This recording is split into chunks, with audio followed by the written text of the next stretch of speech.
السلام عليكم ورحمة الله وبركاته. الشمع أركفونه جرت أمتك أشتي أمتك جاللا في أمتك كبجا كم جرت فياك سنين نجني سنبدأ الحمد لله رب العالمين.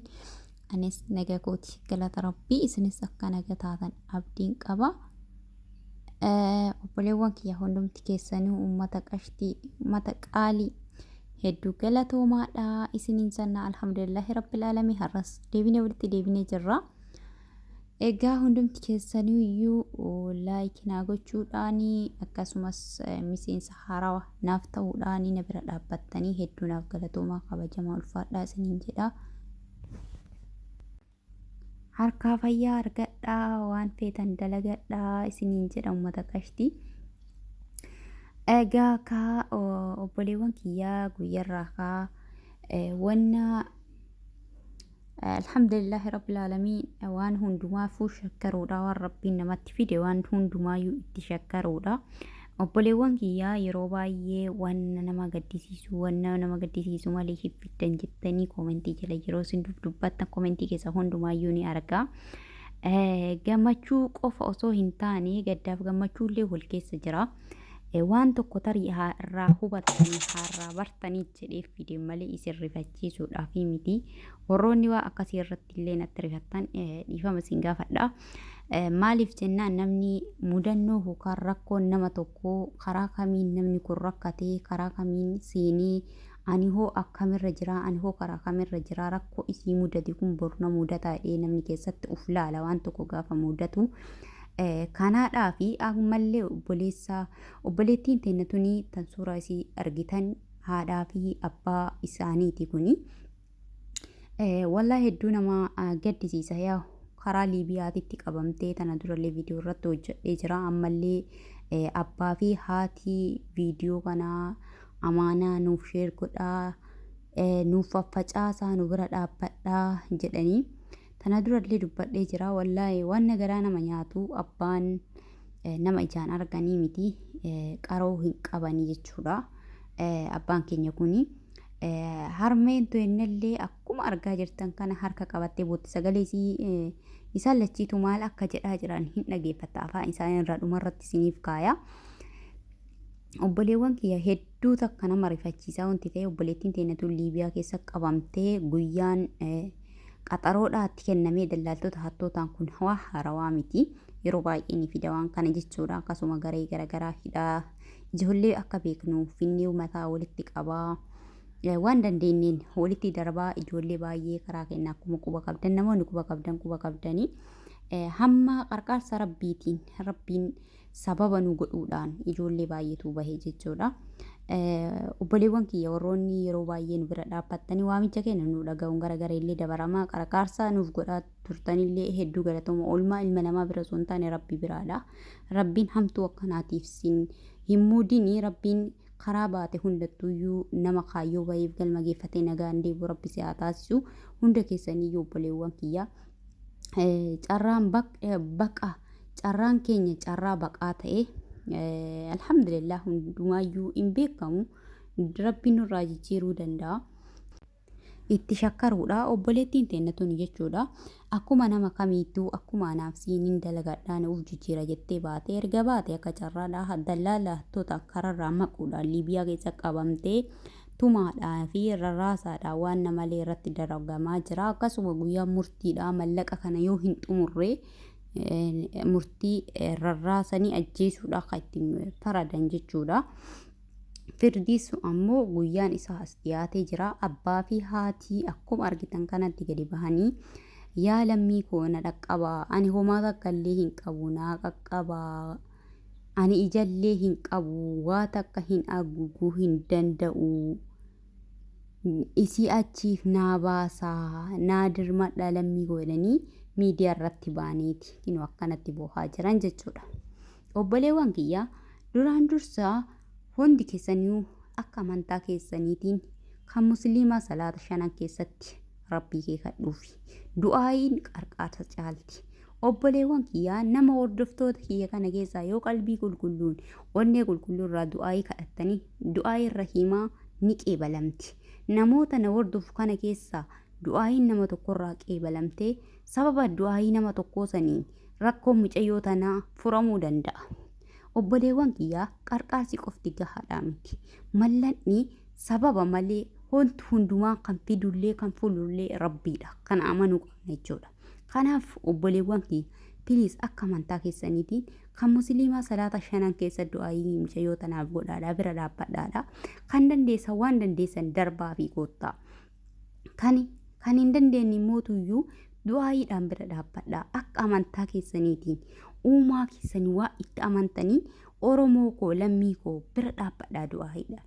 Kan qarqaarta waan qabdan yoo horii qabaattaa horii qabdan darbaa fi yoo horii hin qabne du'aayiin bira dhaabbadhaa. Du'aayiin furtuu waa hundaati. Du'aayiin duniyaa caalti yaa obboleewwan kiyya. Du'aayiin du'aayiin furtuu waa hundaati. Kennaa mallanni qofti gahaadhaa miti ilma namaatiif jechuudha. Yaa Rabbi mee yaa eebaluu kiyya mee na eebbisi mee du'aayii naa godhi namni maaliif jedha. Namni yeroo baay'ee mee du'aayii naaf godhi jedhee kadhata malee mee mallaqa naa kennii hin jedhu namni sammuu qabu. Maaliifi du'aayiin maal akka taate waan hin beeku waan hubatuuf jechuudha. Kanaaf obboleewwan kiyyaa inshaallah rabbiin hamtuu akkanaa isinitti fidini.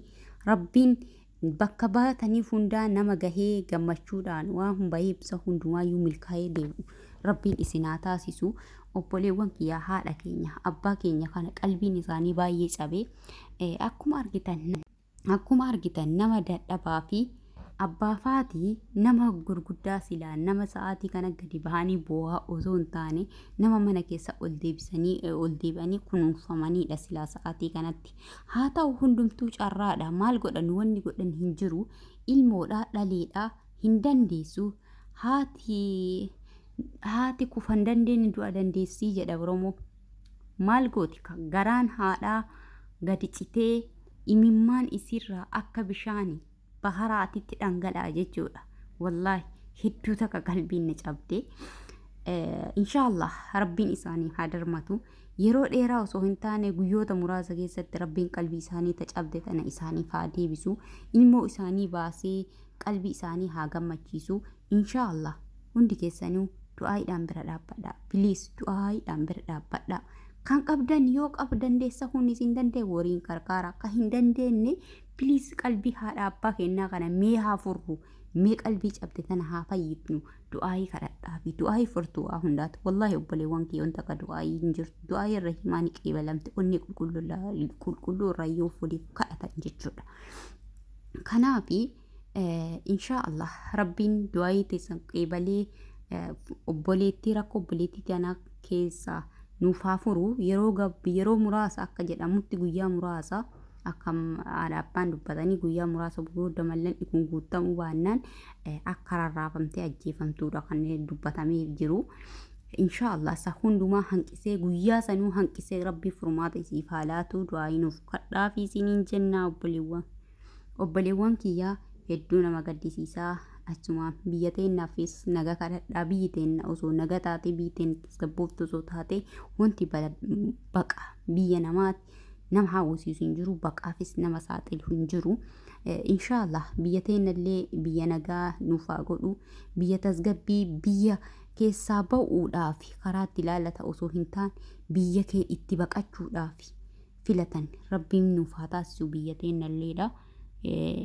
Hinaftu akka du'anitti hafan malee akka kufanitti hafanii kufanii ni ka'anii inshaallah tasgabbiin gaaga'umsa kana booda tasgabbiinis dhufuu danda'a waan ta'eef biyya keenyaafis nagaa nuuf kadhaa isiniin jedha. Obboleewwan kee obboleettii teenya tanaafis du'aayii godhaadhaa akka rabbiin bira dhaabbatee nuuf birmatee yeroo gabaabaa keessa gadi nuuf dhiifamtuu isiniin jechuun jaaladha. Isin jaaladhaa isin kabajaa obboleewwan kiyyaa viidiyoo kana osii tole laayikii godhaa sheerii godhaadhaa hamma viidiyoo biraatti walitti deemtu. Assalaamu alaikum warahmatullaahi wabarakaatu. Wa alaikum salaam warahmatullaahi wabarakaatu. Isiniin jedha.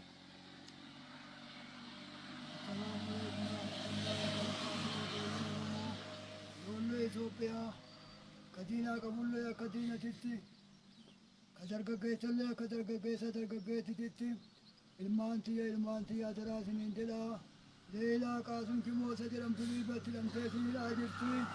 amma fannisuu fi bakka fannisuu fi gurgurannee hin gurgurannaa nuun jaaniiti nama akka horiititti gurguramee siin jedhullee hin dhageenyellee hin agarrellee kunoo amma dhaga'ee siin jedhee ilmaan tiyyaa na gargaaraa bitaa mirga na dhaabadhaatii na gargaaraa rabbii keessanii jedhaatii mucattiin sun dargadhaa manaa baate siin jette malee kan argadhaafi miti dallaan lattaalee siin karaa gaafuru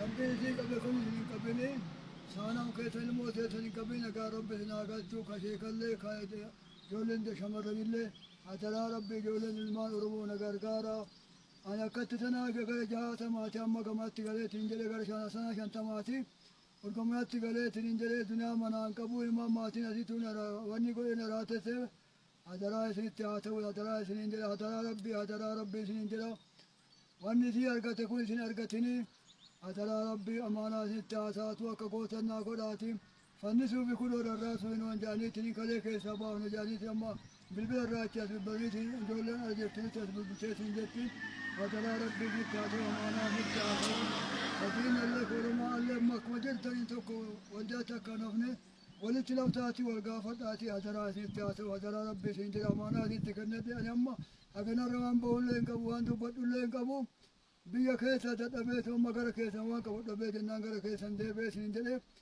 rabbiin saanama keessan isin haa naga'u ataraa rabbii ilmaan tiyya obboleeyyan tiyya isiniin jedha ka obboleettii qabu obboleettii ishee yaadadhu ka obboleessa qabus obboleessa kee yaadadhu waan akkanaan hin muudatini rabbiin kadhaati ataraa na gargaaraa isiniin jedha ataraa rabbii ataraa amaanaa sitti haa taatu amaanaa sitti kennadhe mucattii isin akka baatu naa godhaati bitaa mirga na dhaabadhaati duniyaa bichaan nan dhaabate